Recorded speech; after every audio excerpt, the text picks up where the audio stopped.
May 18th, 2017. Ebony Archie runs into the Kroger located on I-55 North Frontage Road in Jackson, Mississippi. It was the middle of the night and she was just going to run inside for a moment, leaving her 6-year-old son, Kingston Frazier, asleep on the back seat, having no idea the danger she would be leaving him in by making that decision. As two teenagers pull into the Kroger parking lot with intentions of selling a $10 sack of Mary Jane, driving a 2-door Honda Civic, they notice that the camera is running and there's no driver inside. A crime of opportunity as they pull up next to the Camry where Kingston is sleeping. Byron McBride, age 19, allegedly hops out of the passenger side of the Honda, jumps into the Camry, and both cars speed off. Allegedly, DeJuan Wakefield and DeAllen Washington were spotted at a Wendy's on Northside Drive, allegedly heading to a Shell gas station to wait on a call from McBride. McBride calls while driving on Interstate 55, telling them that there is a kid in the back seat and he is about to off him. Wakefield saying no, just drop him off somewhere. McBride decides that execution will be an end to it all, pew-pewing Kingston once in each arm, another one striking his right eye, another one behind his right ear. There's no coming back for anyone now. Wakefield then drives them to the location in Gluckstadt where they dump the body and vehicle and picks up McBride. While being interrogated, their stories changed, making events that occurred and timelines hard to judge. The 911 call was made at 1:30 a.m. that Ebony's car had been stolen. And by 2:28 a.m., Jackson PD tweeted an alert.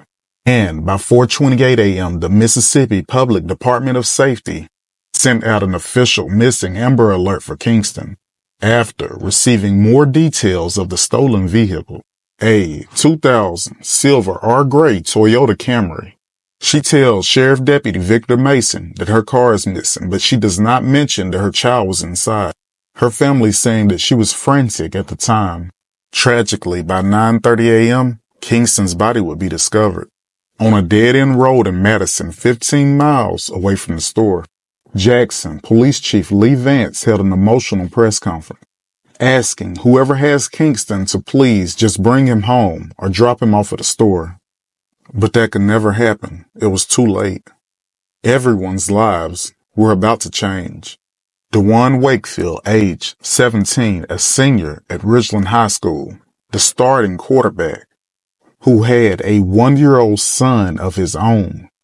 DeAllen Washington, age 17, a senior at Northwest Rankin High School, had been indicted for an armed robbery in Madison County and was out on bond at the time the crime was committed. Byron McBride, age 19, had a conviction for burglary in Holmes County. Records would show that he was not in school, he was unemployed, did not own a car, he did not own a bank account, he was not married, saying we all have to watch the people that our children hang out with. Kingston Frazier, age 6, was set to graduate kindergarten on Thursday, the same day that he was kidnapped and ultimately unalived. Lawyers for Wakefield and Washington questioned if their clients had actively participated in the May 18th death in a way that merits murder charges. Madison County District Attorney Michael Guest saying officials could seek lesser charges on them based on what the evidence shows. DeAllen Washington pled guilty to accessory after the fact of kidnapping, the only suspect to plead guilty at the time. He was given 15 years in prison. He faced a maximum of 20 years with 5 years suspended. The district attorney Brian Buckley saying that Washington wasn't the shooter or driver of the vehicle that night. He was given a polygraph that he passed, saying that he didn't have anything to do with the shooting of Kingston. And he had no idea that Kingston was in the car until getting the call from McBride. Part of Washington's plea deal was to testify against the other suspects. After serving 5 years and meeting his conditions for parole under Mississippi law, he was released, belonging to the state for only 5 more years as he was on probation, currently incarcerated for selling narcotics to an undercover in Flowood. He attempted a short-lived run on foot, but was captured by Rankin County's finest, charged with selling 20 dosage units of MDMA. Authorities are saying that they believe he has direct ties to a fentanyl overdose in Rankin County.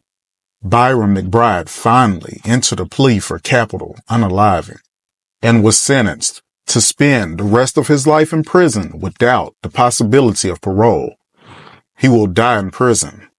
DeJuan Wakefield, the star athlete, was sentenced to serve 20 years for the unaliving of Kingston, 15 years for his kidnapping, another 5 years for auto theft. The court saying he simply does not take responsibility for what he has done. Since his imprisonment, he has continued to fight to be released. March 2023, he attempted to appeal his case, but it was denied, so he went to the Supreme Court. DeJuan petitioned the court to overturn his sentence, arguing he couldn't be charged with multiple counts of accessory after the fact for a single crime. But the Madison County Circuit Court and the Court of Appeals stated they may charge multiple violations for each felony committed. Wakefield insisted that he would have never gave McBride a ride home had he known that he had unalived Kingston. Nevertheless, the court saying he still took him home, bypassing the heavy police presence at I-55 at the Kroger. And he did not open his mouth until he was arrested, reminding everyone across the world it doesn't matter if you're running into a store, if you're running into a gas station, do not leave your car running, and most importantly, do not leave your children inside. I don't care how inconvenient it is, it's dangerous. And please, know your children's friends. You gotta know who they're hanging out with. This all could have been avoided.